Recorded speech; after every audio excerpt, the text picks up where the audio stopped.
स्वागत है आपका नई धारा रेडियो की एक और पॉडकास्ट श्रृंखला में। यह श्रृंखला नई धारा के संस्थापक श्री उदयराज सिंह जी के साहित्य को समर्पित है।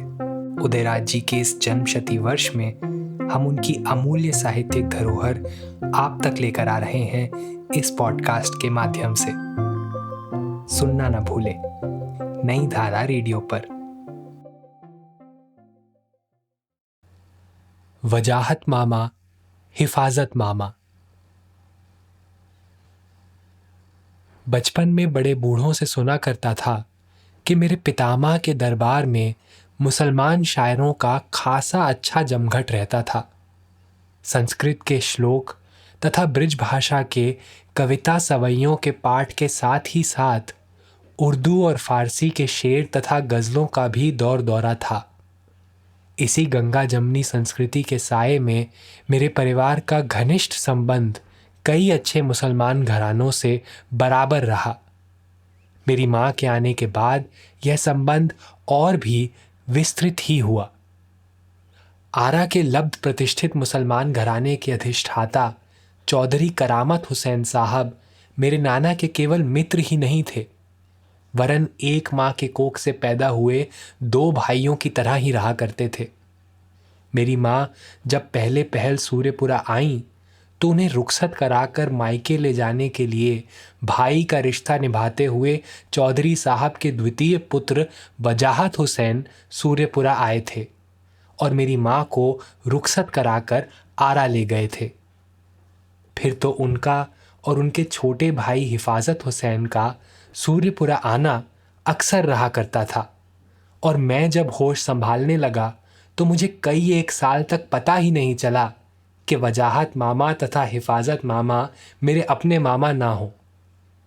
ऐसा घनिष्ठ संबंध रहा उन दोनों परिवारों में, ऐसा अटूट प्रेम रहा इन दोनों घरों में।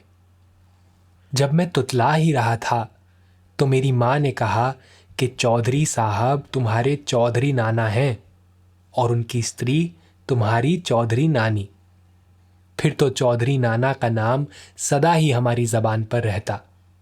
मैं उनके इंतज़ार में भोर में ही उठकर अपने मामा के आरा वाले मकान की छत पर चढ़कर सामने सड़क पर नज़रें दौड़ाता रहता।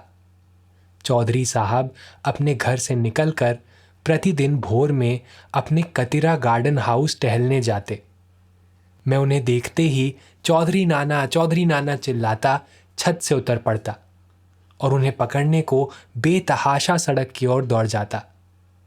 मुझे देखकर वे रुक जाते, फिर मुझे लिए बाग की ओर चल देते।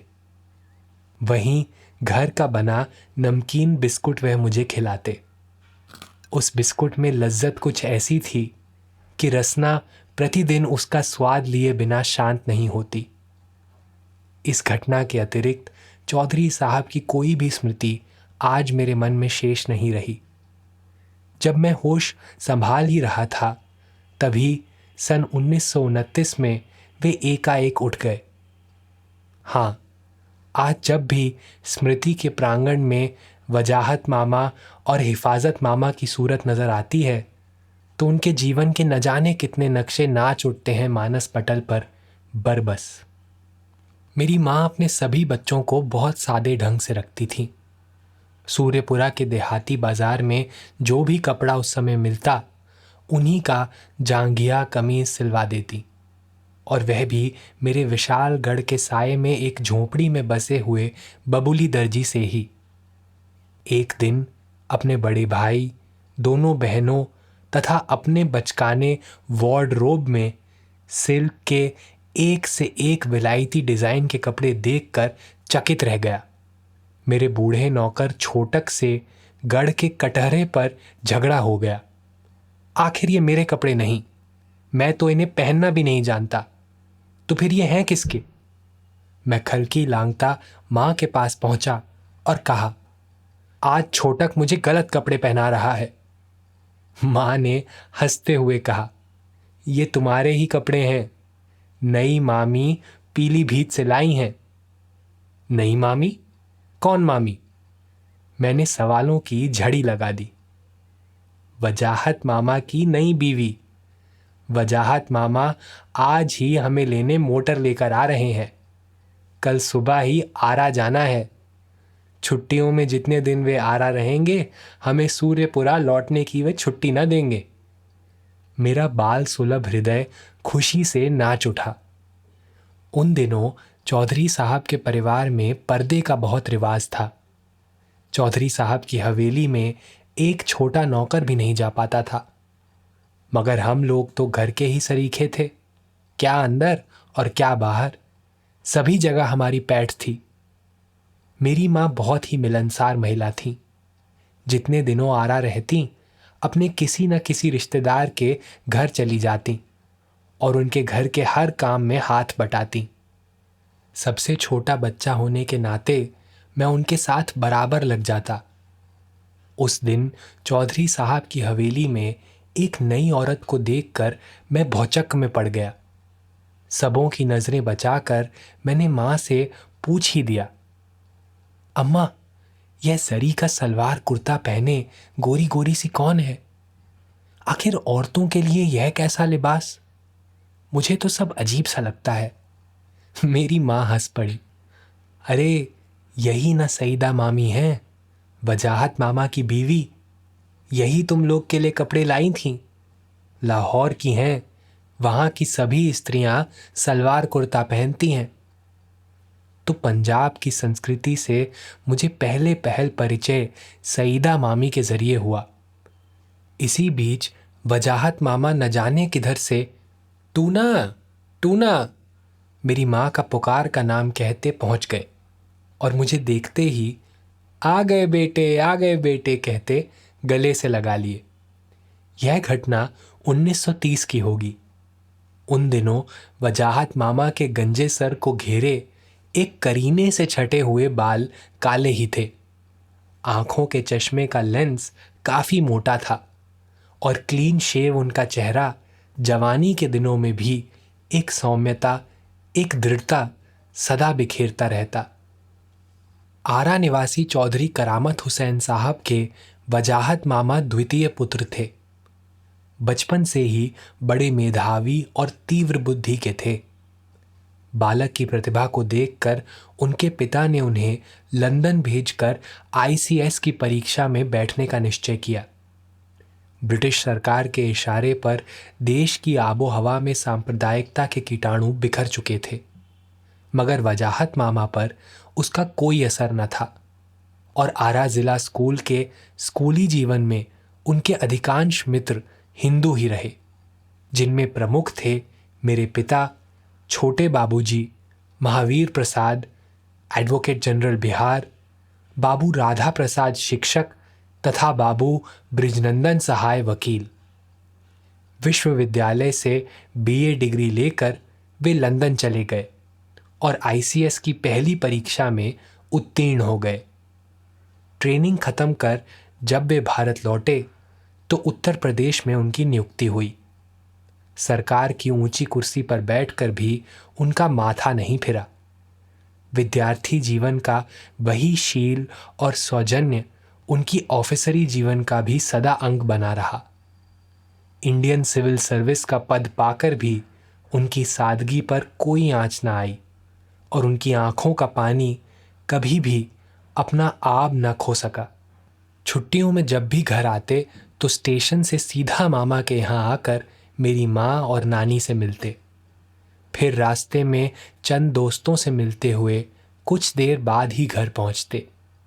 अपने हर अदना से अदना मित्र और रिश्तेदार से बिना मिले वे उत्तर प्रदेश से नहीं लौटते थे। बस समझ लीजिए कि जब भी वे आरा आते तो उनसे मिलने वालों का एक हुजूम खड़ा रहता। उनकी दरिया दिली पर सभी मुग्ध रहते और हर दिल अजीज ऐसे कि कोई भी बिना उनसे मिले या एक शाम उनके दस्तरखान पर बैठे घर जाने की इजाज़त न पाता। वह हर धर्म तथा हर फिरके के लोग के साथ समान प्रेम रखते थे और सांप्रदायिकता तो उन्हें छू भी नहीं पाई थी। यही कारण था कि कश्मीर जैसे समस्यापूर्ण राज्य का मंत्री बनाकर सरकार ने उन्हें कई एक साल रखा। जब वे कश्मीर में मंत्री थे तो मेरे पिता उनके निमंत्रण पर कश्मीर देखने गए। पूरब और पश्चिम पुस्तक में वजाहत मामा संबंधी संस्मरण पढ़ने ही लायक है। उनकी धर्म विशालता का परिचय मेरे पिता की इन पंक्तियों को पढ़ने से साफ जाहिर हो जाएगा। उन दिनों वजाहत भाई कश्मीर रियासत में किसी ऊंचे पद के मिनिस्टर थे। उनके स्नेह की कोशिश ही ऐसी थी कि मैं खिंच कर आ गया श्रीनगर। वजाहत भाई के पिता चौधरी करामत हुसैन अपने वक्त के लाखों में एक रहे। क्या हिंदू और क्या मुसलमान, हर किसी के दिल में उनके लिए इज्जत ही नहीं मोहब्बत भी थी भरपूर। हमारे शहर के वे एक नामी गिरामी रईस रहे। सरकारी दरबार में भी उनकी ऊंची कुर्सी रही बराबर। मगर जब खां साहब की उपाधि वापस कर जिले की कांग्रेस कमेटी के अध्यक्ष बन बैठे तो अंग्रेज अफसरों को लगे दिन में तारे दिखने जैसे। उनके दांतों तले उंगली थी कि क्या से क्या हो गए 2 दिन में। और लुत्फ ये कि उनके 2 साहबजादे वजाहत हुसैन और हिफाजत हुसैन इंडियन सिविल सर्विस के आसमान पर 2 रोशन सितारे थे। हमारे साथ तो जाने कब से भाईचारा रहा है उस घर से, और मेरे ससुर के साथ तो वह अपनापन था कि सगा भाई भी वैसा क्या होगा। जब वे अपने इकलौते बेटे को साथ ले विलायत चल दिए तो उनके घर की देख रेख चौधरी साहब के ही हाथ रही। वह सलूक था कि एक आध बार तो वजाहत भाई मेरे यहाँ आकर मेरी स्त्री की रुखसती करा पीहर ले गए। आज के ज़माने में यह चाहे जो अचरज सा दिखे, मगर उन दिनों यह किसी की आंखें खिंच जाने की बात न थी। जिससे जैसी बनाई बस। आज वजाहत भाई ना भी रहे तो क्या, उस घर से वह सरोकार ज्यों का त्यों है। वजाहत भाई के साथ तो बराबर दांत कटी रोटी रही मुझसे, और भगवान के दिन दिमाग ही नहीं दिल भी था उनका ऊंचा। वह जो किसी ने कहा है ना, मोहब्बत रंग दे जाती है दिल जब दिल से मिलता है, मगर मुश्किल तो यह है दिल बड़ी मुश्किल से मिलता है। बस वही समझ लीजिए कि सिविल सर्विस के चक्कर में वह जहां कहीं भी रहे मेरे दिल के पड़ोस में रहे बराबर। और उनके स्नेह की छां में कश्मीर की सैर के दिन जैसे कटे वैसे तो फिर इस जीवन में आने से रहे। 2 महीने तो 2 दिन से गुजर गए, जैसे बस देखते सुनते हंसते खेलते। क्या मुश्किल है कि सत्य पर झूठ हावी है आज। वजाहत भाई माथा ठोक बैठे। जी दिखे कैसे, कहा ना, यह जबान तो दरमियान है, साथ साथ यह मजहबी पाबंदी जो रोड़ा अटकाए खड़ी है। तो आपके साथ भी तो यह रोड़ा नहीं है? क्यों नहीं, बहुत कुछ है। फिर भी अपनी अपनी नजर। दैरो हरम भी कूचए जाना में आए थे, पर शुक्र है कि बढ़ गए दामन बचा के हम। तो भाई लीजिए, आज से हम किसी जबान के ना होकर सीधे भगवान के होकर रहें। क्यों, है ना पते की बात? और चट हाथ मिला बैठे वे। मगर उसकी जांच तो बस आप ना राम का नाम लें ना हम अल्लाह का। कल तक हमारे लिए राम हराम रहा, आपके लिए अल्लाह। आज जब आंखें खुली और जबान का वह जादू उतर गया तो फिर क्यों ना उसको हम राम पुकारें आप रहीम। यूं कुछ पाते ही हैं हम, खोते नहीं। बस लाइए तस्वीर, लाइए सुमिरनी। नहीं नहीं, सुमिरनी हम लें, तस्वीर आप। यूं एक मजहबी पाबंदी की भी जड़ खुद गई क्यों? वजाहत भाई ने हंसकर कहा। तो फिर सुमिरनी ही पर अल्लाह का नाम रहे, तस्वीर पर राम, है ना? मंजूर। मगर मेरे पास तो ना तस्वीर है ना सुमिरनी, और शायद आप भी साथ ना लाए होंगे। कुछ परवाह नहीं, हम यूं ही नाम ले लेंगे। आखिर तस्वीर या सुमिरनी तो बस तख्ती की मशाकी ठहरी। मैंने अपनी राय पेश की। और क्या, यह पुकार तो उठती है दिल से किसी ज़बान या हाथ की मशाकी तो जैसे एक सिफारिश है बस। हमारा दिल राम कबूल करे तो फिर ज़बान की हस्ती ही क्या। राम कहा या रहीम, भेद क्या है? तो फिर समझ जाइए, हमारी आंखों पर से दूई का पर्दा उठ चला। जब तक पर्दा है तभी तक यह काशी और काबा है, या राम रहीम के दो प्रतिद्वंदी दलों का दौर दौरा। हाँ, इस सत्य की स्वीकृति दिली हो, कुछ नुमाइशी नहीं। यही मसला है हमारे सामने। आखिर बरसों क्यों, सदियों का संस्कार मिटते देर तो होगी ही। बस आते आते आएगी यह दिल की तलाश। बस आइए, आज से आप वेदांत पढ़ें और हम तसव्वुफ। यह राम रहीम के भी परे की सत्ता है। फिर राम या रहीम क्या और हम क्या, दोनों एक हो गए सरासर। आपके साथ गीता की कोई कॉपी तो जरूर होगी? हाँ है, मेरे पास तो मौलाना रूमी की मसनवी एक है। और बस यह सिलसिला चल निकला। मुझे अब अल्लाह का नाम लेने में वैसी कोई हिचक नहीं। कल तक जो बस एक राम का भक्त था, वह अपने को खुदा का बंदा समझ बैठा बराबर। उधर वजाहत भाई भी राम का नाम उसी उछाह से लेते। फिर हम दोनों बड़ी लगन से गीता और तसव्वुफ का अनुशीलन करते। कितनी पेचीदगियां हल होती रहीं, और साथ साथ हम उस ऊंचाई की पहचान की ओर मुड़ते रहे कि ना वह हमसे जुदा ठहरा, ना हम उससे जुदा ठहरे। यह बात और है कि यह सिलसिला कुछ जमकर चल न सका। उनके साथ फुर्सत की कमी, मेरे साथ कश्मीर की सैर की दिलचस्पी। हाँ, रह रहकर वह लगन भी लौ दे बैठती और आपस की हार जीत की बाजी सी छिड़ जाती। मेरी जबान पर अल्लाह या रहीम की जगह राम उठाया तो बस मंगाइए किसी तमाशे की 2 टिकट, और उधर भूल कर अल्लाह आ गया तो चखाइए कोई कश्मीर की नेमत। मगर हार जीत का तमाशा तो खैर सिन या तबीयत का तकाजा ठहरा। 100 बात की एक बात तो यह कि उस अविभक्त विभक्तेशु का आभास दिल की आंखों पर खुल चला, और लगा कि जैसे किसी तंग गली के अंधेरे से निकलकर चौड़े रास्ते के उजाले में आ गए हम। 100 बार तेरा दामन हाथों में मेरे आया, जब आंख खुली देखा अपना ही गिरेबां है। मजहब को उन्होंने कभी भी राजनीति के तर्कस का तीर नहीं माना, और जिन्ना के 2 नेशन थ्योरी को वह कभी भी मान्यता देने को तैयार न रहे। यही कारण है कि जब तक वे जीवित रहे, अपने परिवार के किसी भी व्यक्ति को मुस्लिम लीग से कोई भी संबंध स्थापित करने नहीं दिया। उनकी सर्वतोमुखी प्रतिभा की छाप उनके हर कार्य पर पड़ती गई। जिस विभाग के वे सचिव हुए, उसमें उन्होंने 4 चांद लगा दिए। उनकी योग्यता तथा ईमानदारी पर कायल होकर सरकार ने उन्हें रिजर्व बैंक का डिप्टी गवर्नर बनाया। उस पद की मर्यादा को उन्होंने जिस खूबी से निभाया, उसकी चर्चा आज भी होती है। 1945-46 के जाड़े का मौसम। मैं उन दिनों इलाहाबाद में सपरिवार रहता था। वहां छोटे बाबूजी स्वास्थ्य लाभ करने गए थे। वहीं एकाएक तार मिला कि वजाहत मामा बंबई से कलकत्ता जा रहे हैं और एक दिन के लिए आरा में भी रुकेंगे। मेरे पिता को आरा लौटना था।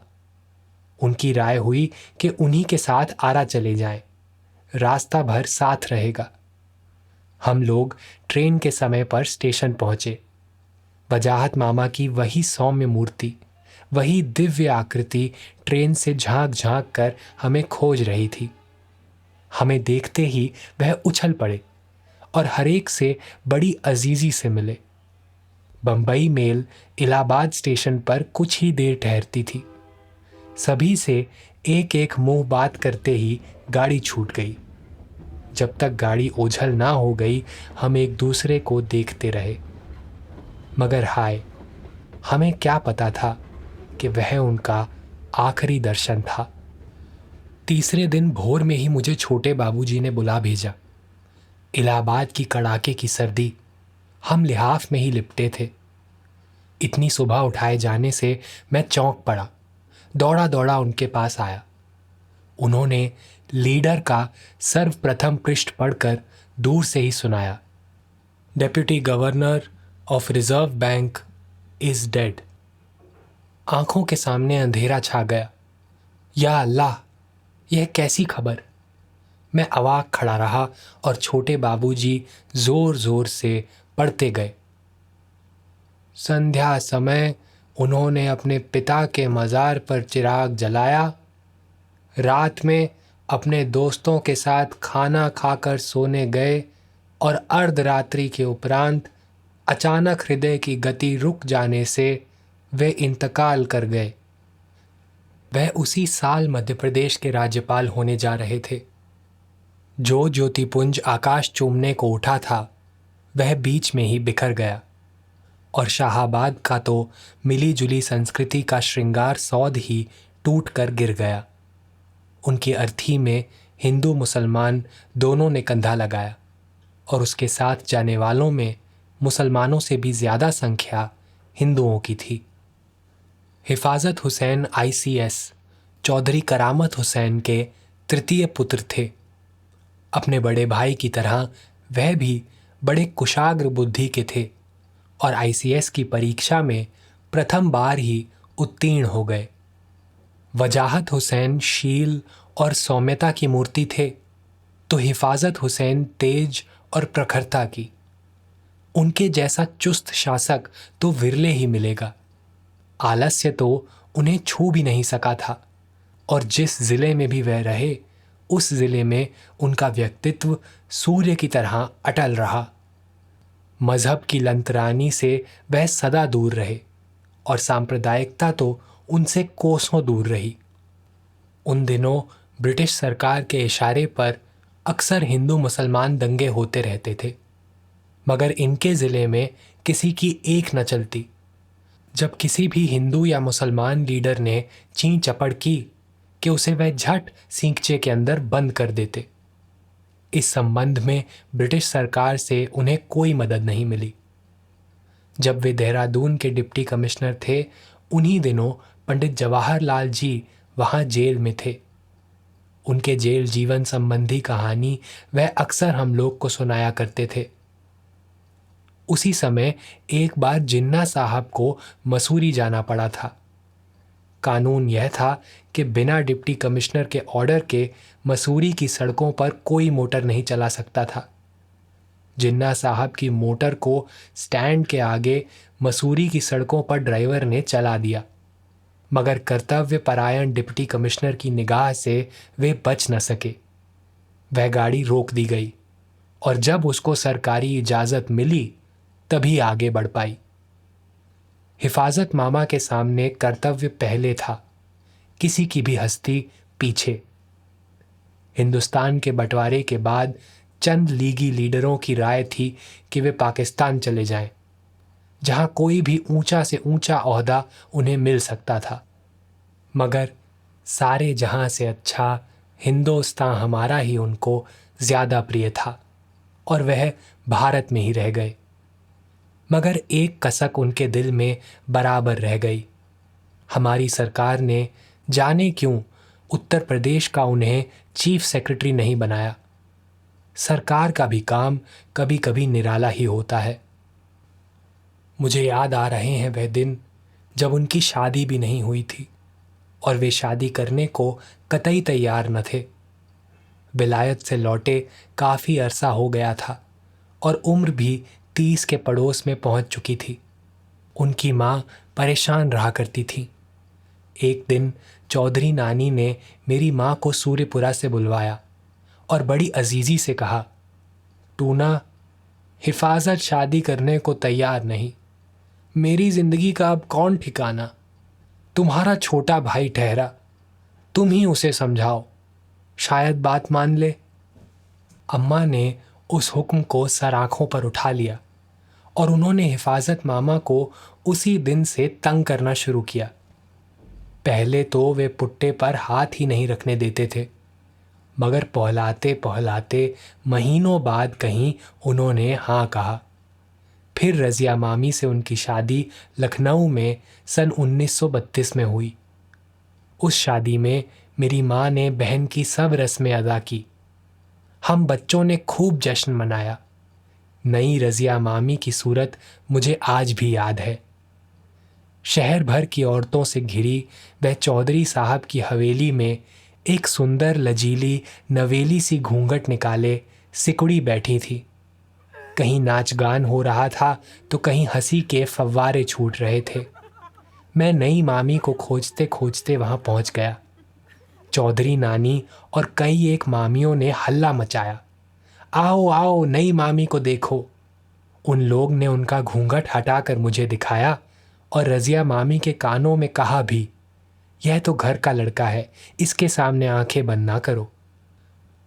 और वर्षों बाद उस दिन मेरा कलेजा धक से कर गया जब मैं विदेश की लंबी यात्रा समाप्त कर 1952 की जुलाई में पटना स्टेशन पर उतरा और मेरे परिवार वालों ने वहीं बताया कि हिफाजत मामा, कमिश्नर बनारस डिवीज़न, अब नहीं रहे।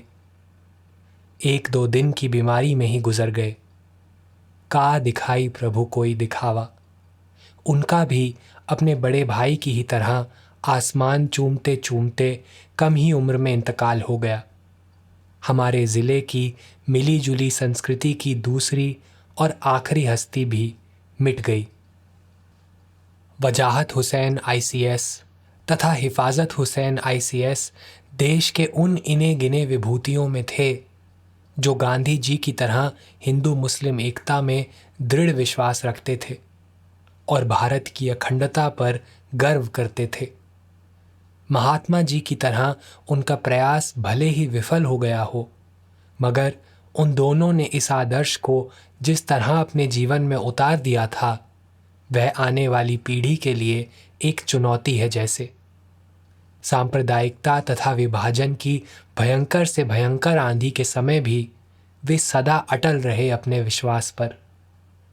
जरा ढूंढिए तो ऐसा मिसाल आज के ज़माने में चिराग लेकर भी, या उस ज़माने में भी मिलेंगे इने गिने लोग ही उनके जैसे। मगर वे सर्विस के शिकंजे में गिरफ्त थे। कहीं वे राजनीति में रहते तो हम उन्हें इतनी जल्दी भुला न देते।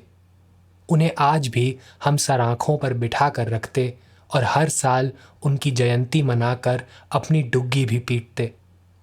मगर भाई, जीते जी जिनकी बोली करतालियों के इंतज़ार में लाउडस्पीकर पर नहीं गूंज सकी, मरने पर उनकी मिट्टी क्या खाक गूंजेगी। बिहार को तो छोड़िए, मुझे अपने ज़िले शाहाबाद पर हंसी आती है कि वह भी इन विभूतियों के नाम अमर करने को कुछ भी न कर सका आज तक। मगर किमाश्चर्यम वीर कुंवर सिंह, बाण भट्ट, सदल मिश्र, ईश्वरी प्रसाद, पंडित सकल नारायण शर्मा तथा प्यारे कवि की स्मृतियों को संजोकर रखने के लिए आज तक कुछ भी न कर सका, तो अभी अभी गुजरी हुई इन विभूतियों के लिए भला क्या कर सकता है। इस पॉडकास्ट को सुनने के लिए आपका धन्यवाद। हम आशा करते हैं कि हमारी ये प्रस्तुति आपको ज़रूर पसंद आई होगी।